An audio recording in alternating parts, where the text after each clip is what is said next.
Welcome to the Idea Hub, a forum where we open a discussion with a stakeholder within local capital markets. A continuous topic of conversation over the last couple of weeks has been on the credit situation of the country or the market. There have been various news and social media posts speculating the current context of credit based on various publications by the SEC and the CSC. Today we have with us Mr. Viraj Dayaratne, the chairman of the SEC, to help us understand the current context of credit and to provide some insights as to what to expect. Welcome, Mr. Dayaratne, and thank you for accepting our invite. Thank you for having me. And let me start off with our first question. There has been a lot of media attention on the credit situation of the market, and there were a lot of comments and there were a lot of ideas about the current credit situation, and this was around the letter that was published by the SEC. Would you be able to clarify on this and the intent of such a letter? Well, Mahesh, to begin with, this has been clarified before, but let me clarify it once again. Right. There was no letter issued by the SEC. Actually, we wanted the CSC, the Colombo Stock Exchange, to obtain certain information, and that is what the CSC did. CSC wrote to the broker firms requesting them to submit that information. And in that letter, they had also included the names of certain companies, the stocks of some of the companies, and that appears to have created some sort of controversy. And let me tell you at the very outset, we did not name any companies, right? It's very unfortunate that the names of the companies came to be included, and it's also unfortunate that this rather innocent communication by the CSC to the brokers came into the public domain. That is what created certain misconceptions, and as we have explained, as the CSC has explained, I think on more than one occasion, there was no intention whatsoever to stop credit or curtail credit. This was some routine information that was called for, and as I said earlier, it's unfortunate that it came to be debated in public. Right. Let me move on to our next question. And the market turnover has come down from about 14 billion to now about 3 billion. And there is a perception in the market that this is mainly due to the curtailment of credit.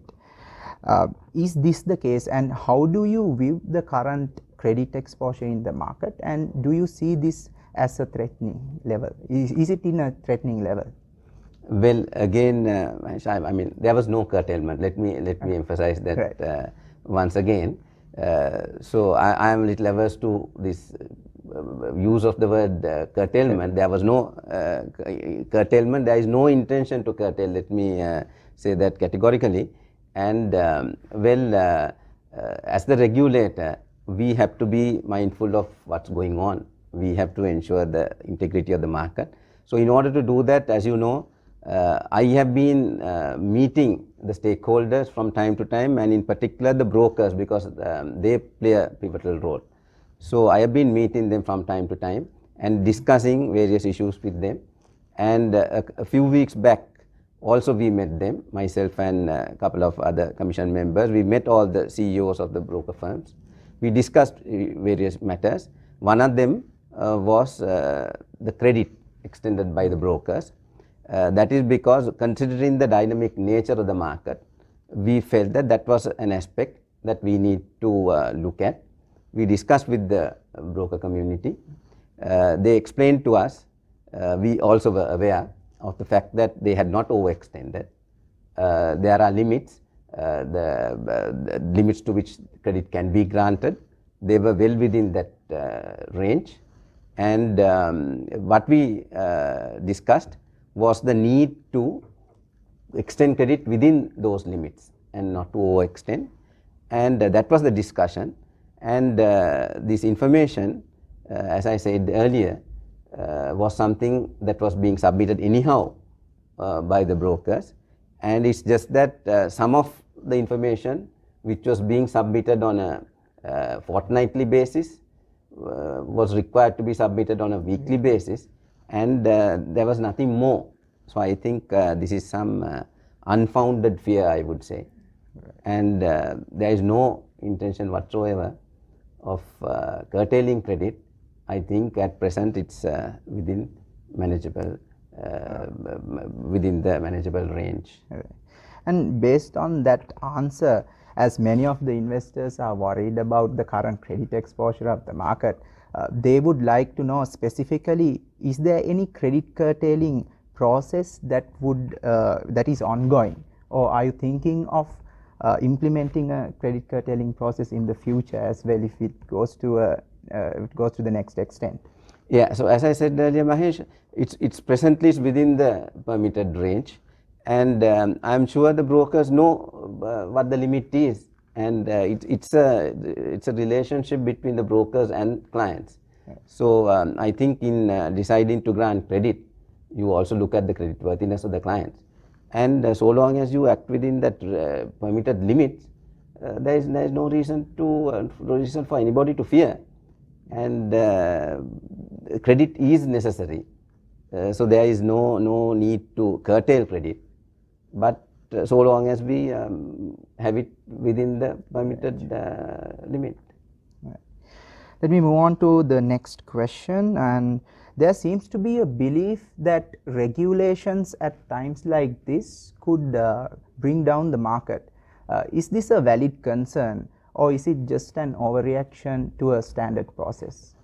I think you used the correct term. It was a standard process. As I said earlier, this was only a calling of information, not a regulation at all. I would like to insist that there was no regulation.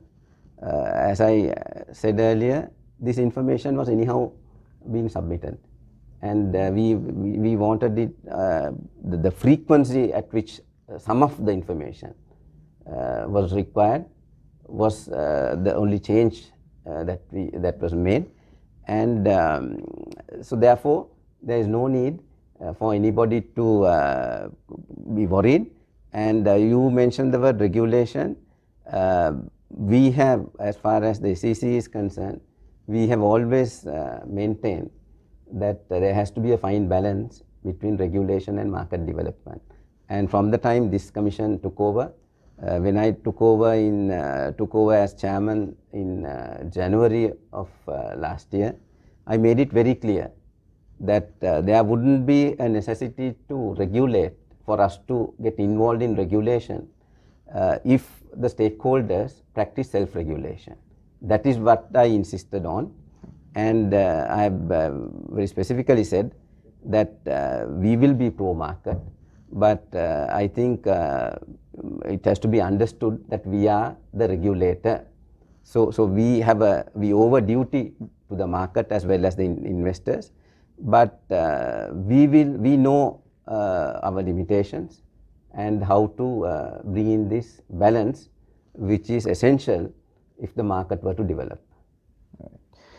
And if I am to ask you, what are the measures that have been taken in order to protect the retail investor or the minority investor, and also with the current government being favorable on capital markets, what are the measures that have been taken in order to take capital markets to the next level?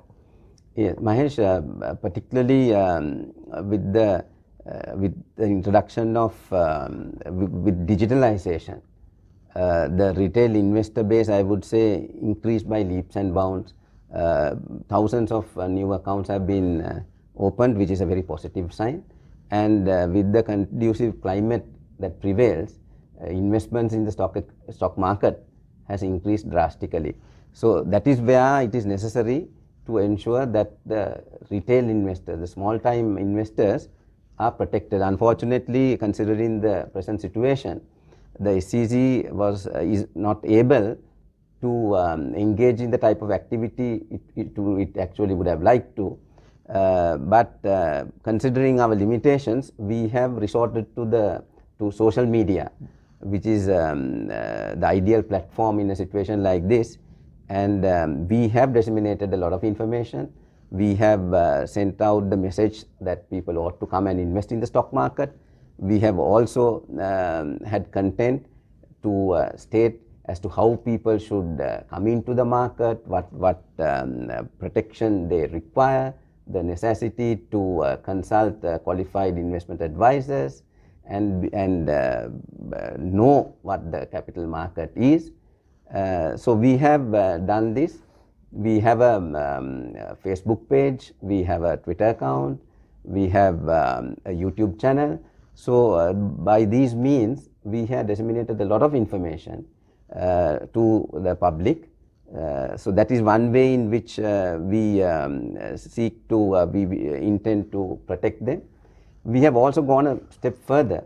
We have in fact brought to their attention as to what prohibited conduct is.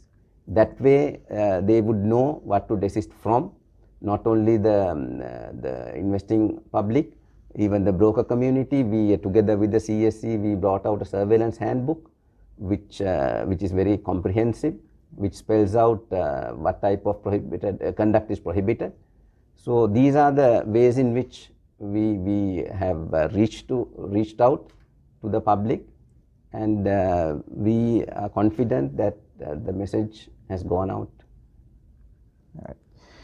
And my final question to you, if you are to say the role of SEC in one line, what would that be? Well, it's to be in one line, I would say to maintain a fair and orderly market with the right balance between regulation and development. All right. I think that sums it up, and thank you, Mr. Dayaratne, for joining us today. That brings us to the end of another episode of the Idea Hub by Softlogic Research. Thank you for tuning in.